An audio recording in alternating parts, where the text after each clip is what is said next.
I was never a jealous man. Never the type to check my wife's phone or question where she was going. I believed in trust. I believed in her. But trust is a funny thing.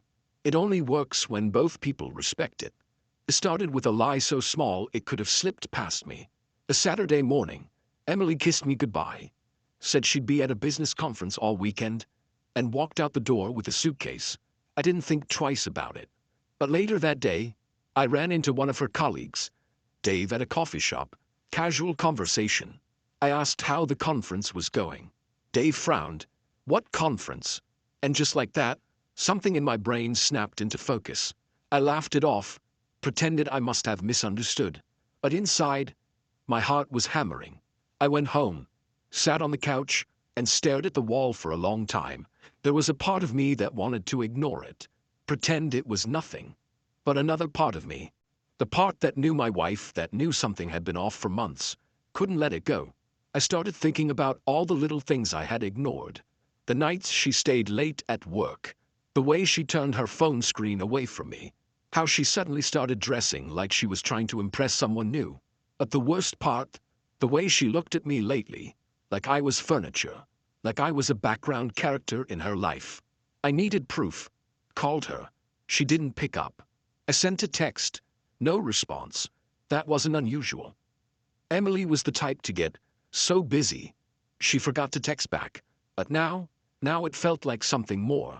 A feeling settled into my gut, heavy and undeniable. I grabbed my laptop, opened our shared bank account, and started scrolling through transactions. I wasn't even sure what I was looking for. Just something, anything. And then I saw it. A charge for a luxury hotel downtown, booked for the entire weekend. The conference was supposed to be in another city. My hands went cold. I stared at the screen for a long time, my pulse pounding in my ears. I told myself to breathe, to calm down, but my body was already moving. I grabbed my keys and drove straight to the hotel. I had no plan, no idea what I was going to do when I got there. I just had to know. The lobby was crowded, but I pushed through, my eyes scanning the guests. And then there she was, Emily, not in a business suit, not at a conference, but standing in the hotel bar, leaning in way too close to some guy in a fitted button-down and an expensive watch, laughing, touching his arm, looking at him the way she used to look at me. The world blurred at the edges. I wasn't angry, not yet. I was numb, like my brain couldn't catch up with what my eyes were seeing. Then she kissed him, not just a peck, not a friendly goodbye, a full, intimate, lingering kiss. Something in my chest cracked wide open. Emily turned slightly, and for a split second her eyes met mine. She froze, and in that moment, I saw it all. Not regret, not guilt, annoyance, like I was an inconvenience, like I was the one ruining her night. The guy turned, confused.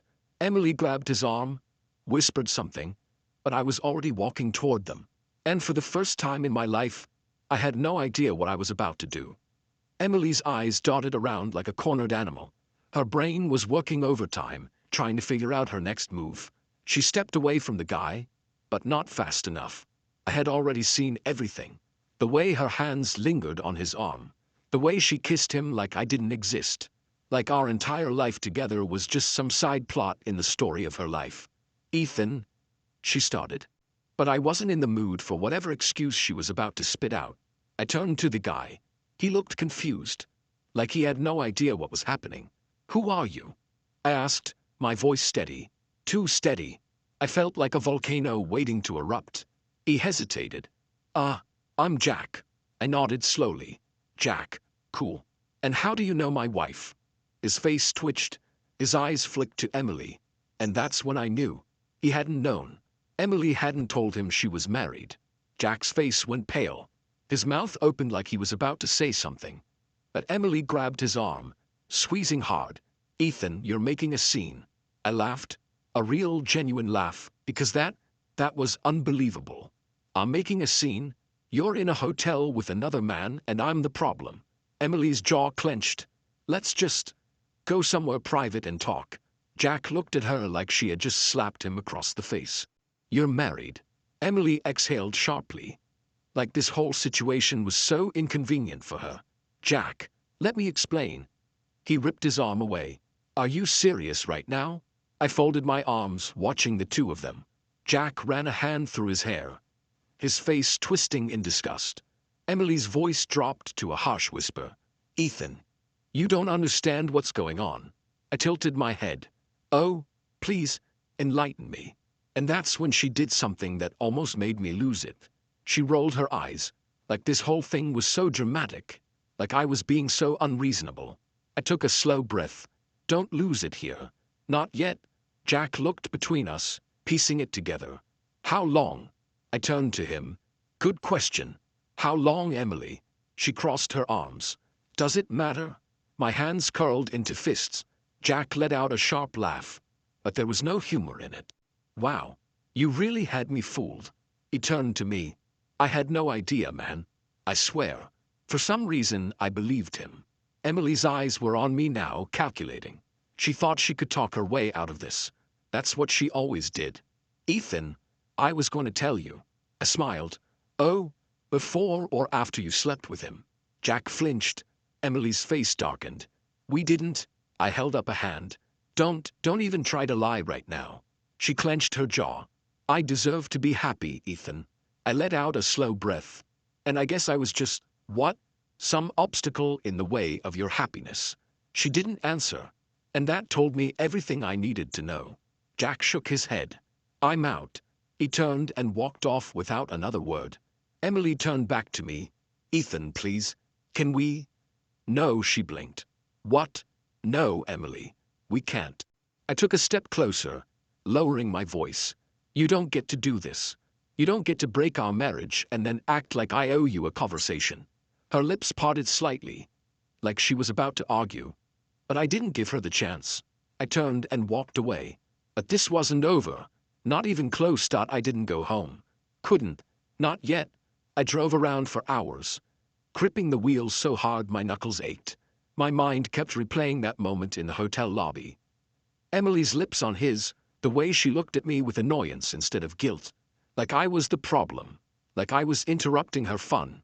I had imagined 100 different ways she might cheat if she ever did. But I never expected this. Not the cold indifference.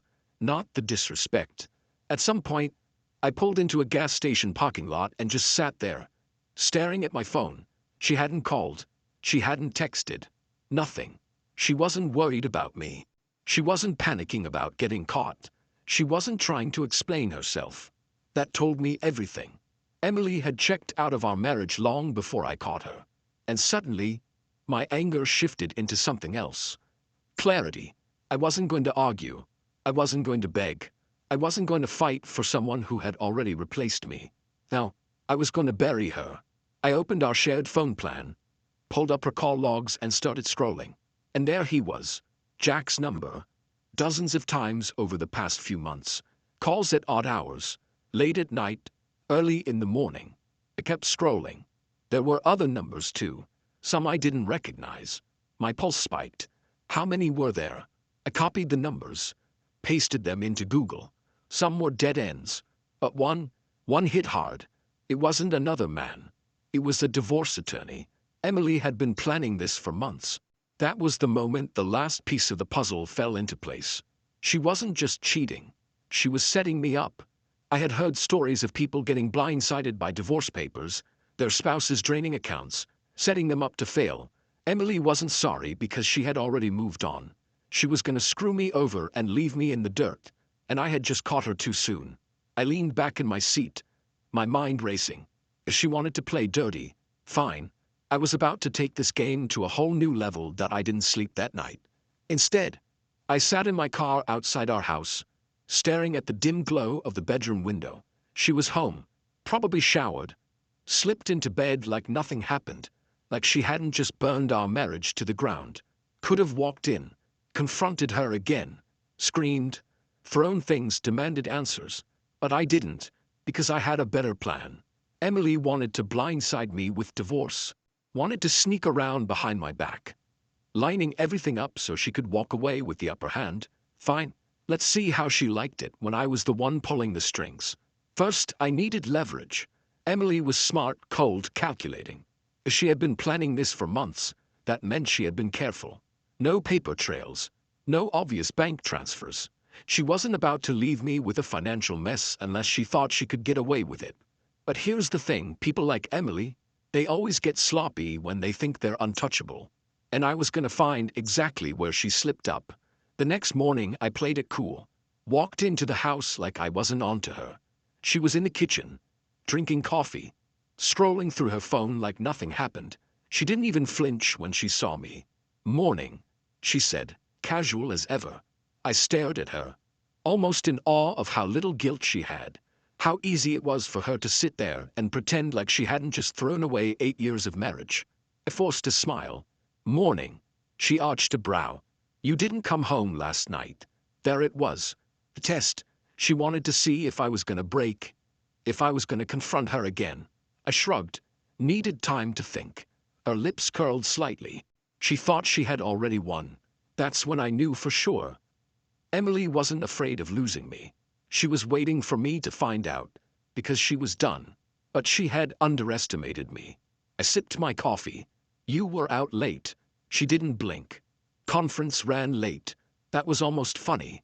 She wasn't even trying to fix the lie. I nodded, setting my cup down. "Right. We should talk." Her eyes sharpened. She leaned back in her chair, crossing her arms. "About?" I gestured vaguely. "Everything." She sighed, setting her phone down like this conversation was a waste of her time.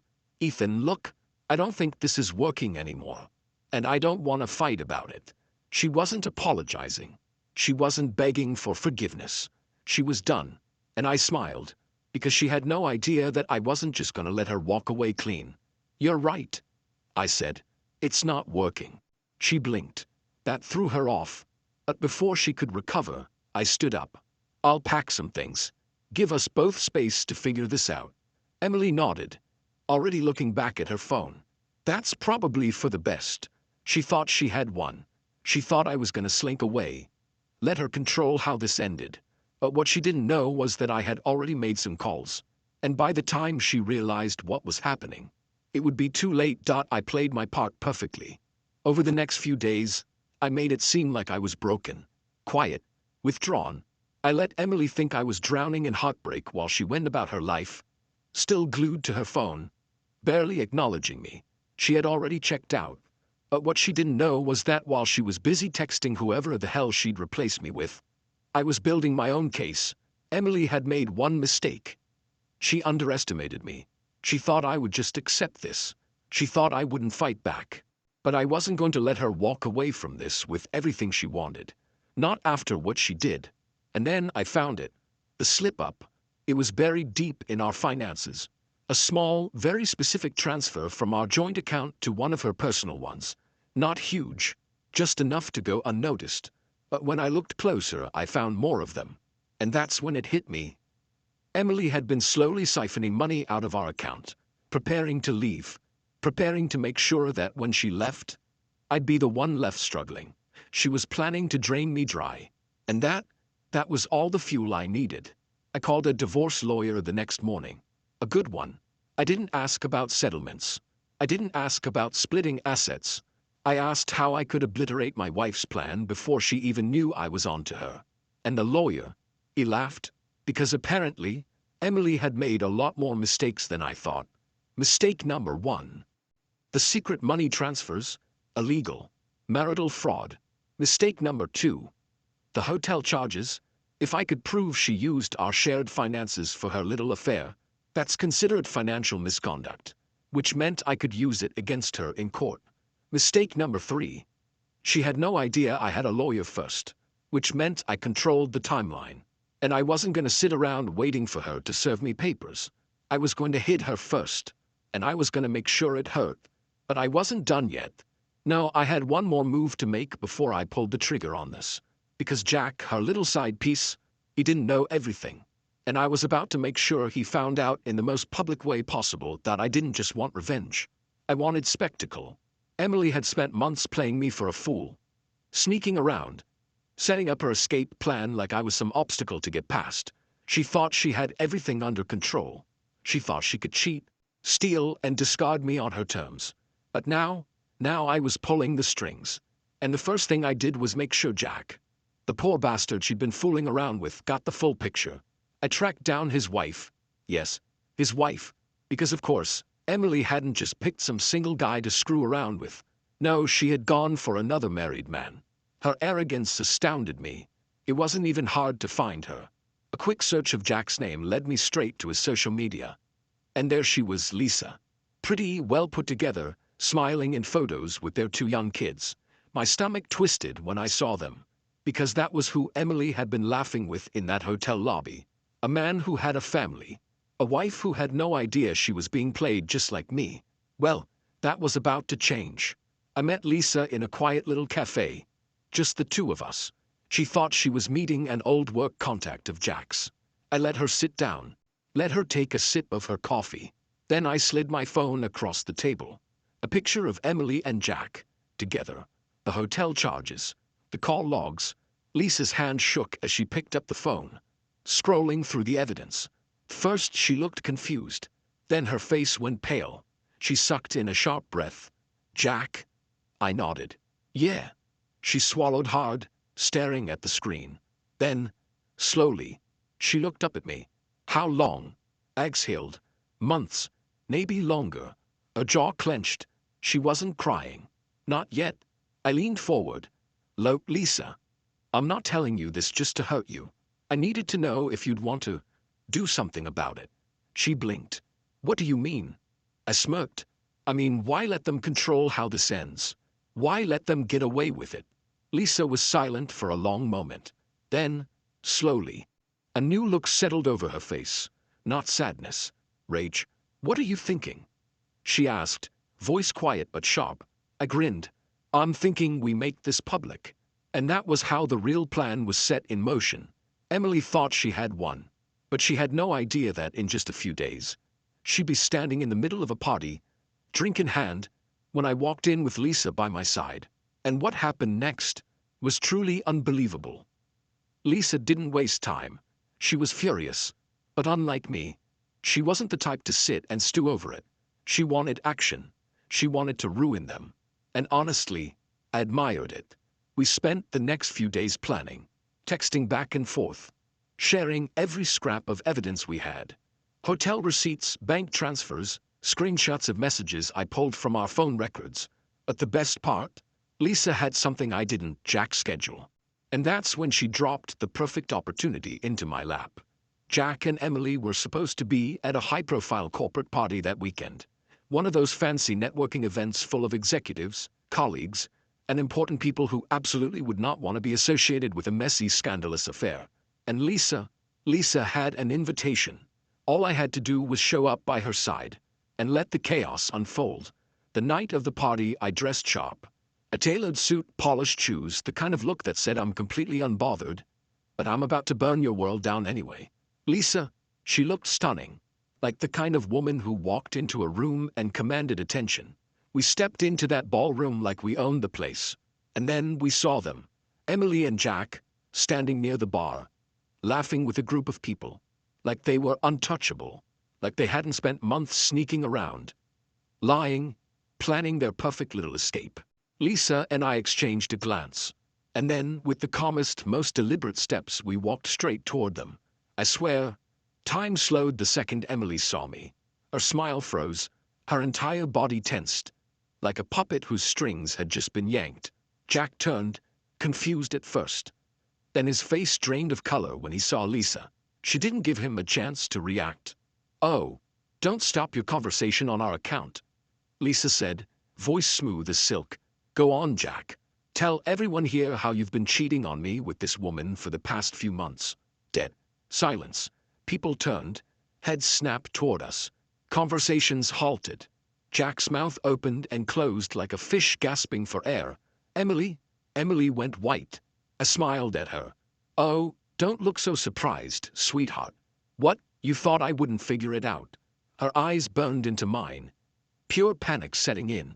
Ethan, we should... Oh, no. I held up a hand. We're not stepping away. We're having this conversation right here, in front of everyone. Lisa turned to the crowd, raising her voice just enough. In case anyone here wasn't aware, this man right here, My husband has been screwing this man's wife behind our backs. She motioned between us. For months, Jack looked like he wanted the floor to swallow him whole. Emily snapped. Her eyes blazed as she turned on me, her voice sharp and low. You think humiliating me in public is going to make you look like the victim? I shrugged.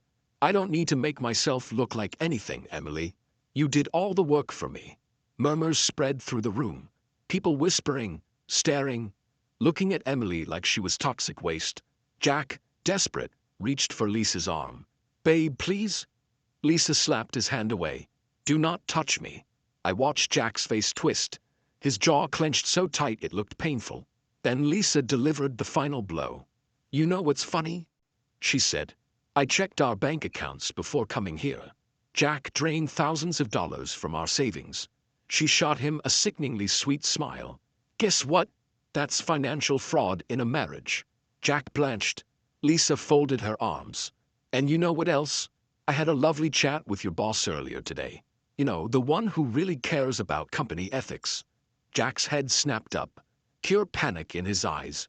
Lisa grinned. Yeah, she had told his boss everything. And from the look on Jack's face, he knew exactly what that meant. Emily, still frozen in place, looked furious. Not guilty, furious. I stepped in close, lowering my voice just for her. You thought you were going to win, didn't you? I whispered. Thought you were going to take everything. Leave me blindsided? I smirked. Guess what? I hit first. Her lips parted slightly. She knew. She had lost. Jack turned, storming out of the room. People moved away from him like he was radioactive. Emily, she stayed. But she wasn't silent. No, she did the one thing I didn't expect. She looked me in the eye and laughed. Not nervous laughter, not fake. A real, cold, condescending laugh. And what she said next made my blood boil. Emily's laugh sliced through the tense air, sharp and deliberate. People were still watching, still whispering. But she didn't care. No embarrassment. No shame. Just amusement. Like this was some petty little argument that she was already over. She took a slow sip of her drink, eyes locked on mine. Then she smirked. You really thought this was going to break me, Ethan? She said, voice silky smooth. That I'd be humiliated. That I just fall apart because you threw a tantrum in public. I clenched my jaw, but she wasn't done. Oh, honey, she cooed, tilting her head. You think I didn't plan for this?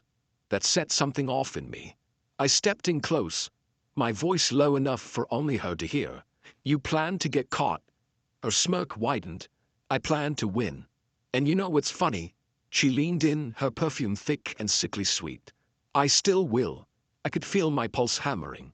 My body was screaming at me to not take the bait. But then she played her ace. You think I didn't cover my tracks? She whispered. You think I don't already have people on my side? She brushed a fake piece of lint off my lapel. You think Lisa's little stunt is gonna cost Jack his job? She clicked her tongue. Please. His boss is his father's best friend. I felt my stomach drop. And she saw it. That was exactly what she wanted. Oh, baby, she murmured, eyes gleaming. I always land on my feet. I wanted to rip that smug look off her face. But then Lisa stepped in. And she wasn't playing anymore. You absolute witch. Lisa snapped, voice laced with pure venom. You think Jack's job is safe? You think people like him don't get replaced every day? She let out a harsh laugh. Honey, you don't even know the kind of calls I made before coming here. Emily's smile faltered. Lisa saw it and pounced. I own the narrative now, she spat. And guess what? Every single one of your little couple friends. She gestured to the guests still watching, wide-eyed. Yeah, they know what you are now. Emily's fingers tightened around her glass. Lisa leaned in. Enjoy your last sip of dignity, sweetheart. You're gonna need it. And with that, she turned on her heel and walked away. The room shifted. I darted away. People avoided Emily. Jack was gone. Lisa had won. And I turned to Emily, watching her mask crack just a little. Then, quietly, I said the last thing I would ever say to her as her husband. See you in court. And I walked away. But Emily, oh, she wasn't done. Because 2 days later, I got a message that changed everything. 2 days. That's how long the silence lasted. I had been expecting something. A meltdown, a desperate attempt at control, a phone call where she tried to manipulate me into her version of the truth. But Emily didn't do any of that. Instead, she sent me a text. "Emily, nice stunt at the party, but you should know it's not over." I stared at my screen, my blood humming. Of course she wouldn't just take the loss. Then, another message popped up. "Emily, I think we should settle this quickly. No need to drag things out." I nearly laughed. She thought she still had leverage. I ignored her. If she wanted to play this game, fine. I had bigger moves to make. Then, she hit me where it hurt. "Emily, oh, by the way, I talked to our landlord. Looks like I'm staying in the house. You'll need to find somewhere else." I froze. "What?" I pulled up my email. Sure enough, sitting in my inbox was a notice from the property manager. A request had been filed to remove my name from the lease. Emily had gone behind my back.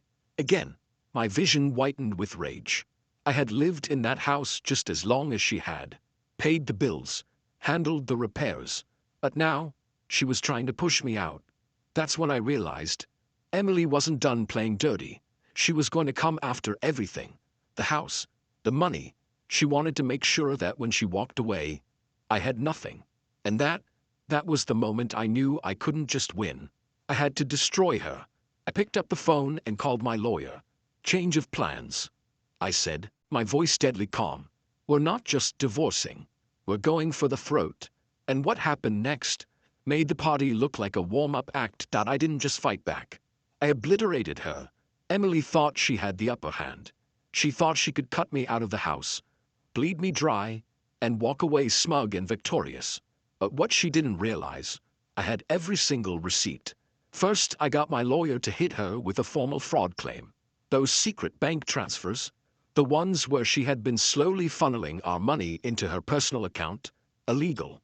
And since she had been planning to divorce me while still using our joint finances to fund her little affair, that was marital misconduct, which meant she owed me. Next, I went after the house. Emily had tried to remove my name from the lease, thinking she could just kick me out. What she didn't count on, our lease agreement was in my name first. So instead of fighting her for it, I did something better. I terminated the lease entirely, called the landlord myself, showed them the fraud claim. And just like that, the lease was voided, meaning Emily had 30 days to move out.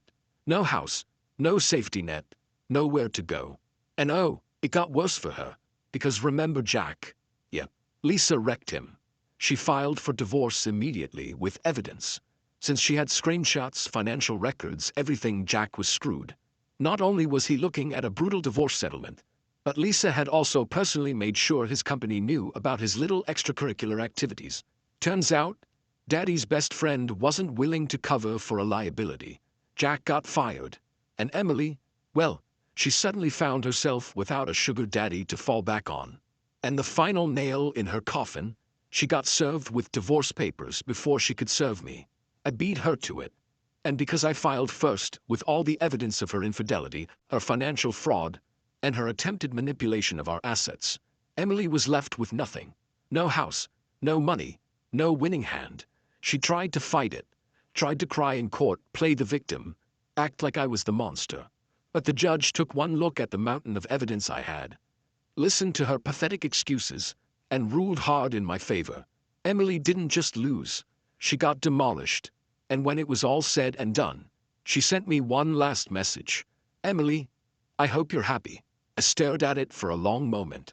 Then I smiled and deleted her number.